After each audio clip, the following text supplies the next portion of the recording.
релевантни меѓународни и домашни невладини организации, СДСМ, а најмногу од сите, граѓаните во анкетите тврдат дека владата на Груевски и ВМРО ДПМН е длабоко корумпирана.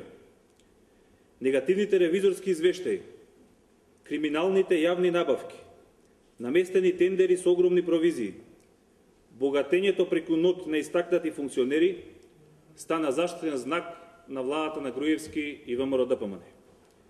Нема поголема потврда кога функционери поставени лично од Никола Груевски јавно говорат за криминалот на Никола Груевски. Најновото признание за криминалот на Груевски и ВМРО ДПМН дојде денес од човекот кој беше поставен од премиерот на владина институција одговорна да се бори против криминалот. Еве што изјави Ване Цветанов за Груевски. Прифаќам, си давам оставка, но не поради антикорупцијска, туку поради вашата лицемерна политика и незаинтересираност за борба против вистинскиот криминал, додавајќи дека бил ставен во заблуда токму од Никола Груевски. Пред известно време, поранешниот потпарол на Фондот за здравство јавно проговори за криминалот на Груевски и ВМРО ДПМН во здравството, констатирајќи дека сите одлуки за така наречените реформи во јавното здравство, цитирам, се донесени и спроведени со директен диктат на Груевски и протоѓа. СДСМ сите изминати 4 години тврди дека Груевски и фамилијата свесно прават се Македонија да не стане членка на ЕУ и НАТО алијансата. Тврдиме дека Груевски и фамилијата сакаат Македонија да остане сива зона во која ќе владее криминалот и корупцијата на власт.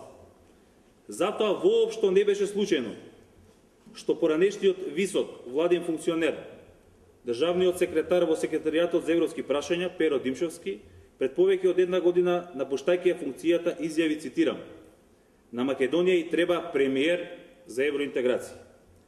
Ова што денес јавно го соопшти Ване Цветанов го гледаат сите честни професионалци вработени во јавната администрација. Тие гледаат дека Груевски и фамилијата, наместо да го сузбиваат, се предводници на криминалот и корупција. Благодарам и ви стојам на располагање за прашање.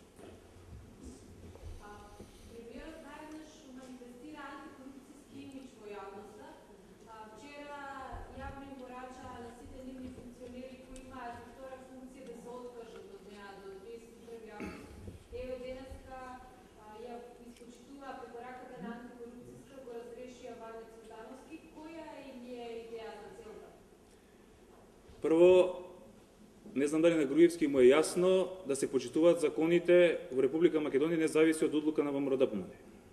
Значи, за илустрација за конкретниот случај, СДСМ на 30 мај побара од страна на владата Ване Цветанов да биде разрешен заедно со МИЗО. Очигледно денеска се покажува дека продолжува праксата на некакви си пазарења како во еден друг случај, каде очигледно поранешниот прв пазарен инспектор си ќутеше па доби награда на друга функција, иако беше инфлагрант и фатен во криминал и тоа јавно пред очи на целокупната јавност. Денеска продолжува праксата како пак во случајот со поранешниот потпарол на Фондот за здравство. Откако јавно проговори, наводно владата претходно го разрешила или донела одлука за негово разрешување. Имаше време доволно и Груевски и владата да го разрешат Ване Цветанов, ако сака вистински да спроведуваат антикорупцијска политика. Сега се обидуваат само со одбраната, али јавно. Други прашања?